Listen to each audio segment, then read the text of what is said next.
गांव में आखिरकार शांति लौट आई थी, लेकिन पायल अब भी चुप थी। वो घर के एक कोने में बैठी थी, सूनी आंखें, पथराया चेहरा और होठों पर सिर्फ एक शब्द।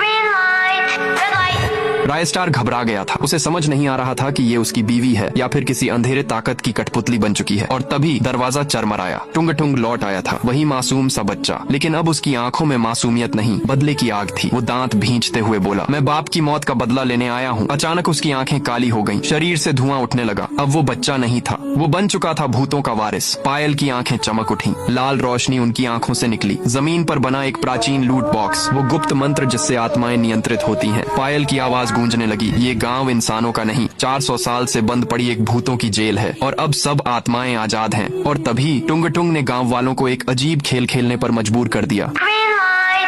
जो हिला वो मारा गया। गांव की गलियां चीखों और धुएं से भर गईं। अब पायल एक विशाल डॉल में बदल चुकी थी। उसकी आंखों से निकलती लाल लेजर किरणें जिसे छूती उसे भस्म कर देती। रायस्टार जान गया था, अब वक्त आ गया है अंतिम लड़ाई का। वो मंदिर की ओर भागा, जहां छुपा था लाल त्रिशूल, रेड लाइट मंत्र की आखिरी शक्ति। लेकिन टुंग टुंग की आत्मा पायल में समा गई। अब पायल नहीं रही, वो बन चुकी थी भूतों की रानी। उसकी हंसी से मंदिर कांपने लगा, मूर्तियां गिर पड़ी, दीवारें चटकने लगी। रायस्टार चिल्लाया, तू मेरी पायल नहीं रही, लेकिन मैं तुझे मुक्त करूंगा। और एक झटके में त्रिशूल उसकी छाती में घोंप दिया। आत्माएं चीखने लगी, गांव धू धू कर जमीन में समा गया। अब चारों ओर सन्नाटा था, सिर्फ एक इंसान बचा, रायस्टार। लेकिन अब उसकी आंखों में भी वही लाल चमक थी। तभी एक मासूम बच्चा दौड़ता हुआ आया और बोला, चाय मिलेगी? रायस्टार ने धीरे से मुस्कुराया और कहा, अब यहाँ सिर्फ लाल चाय मिलती है, भूतों वाली।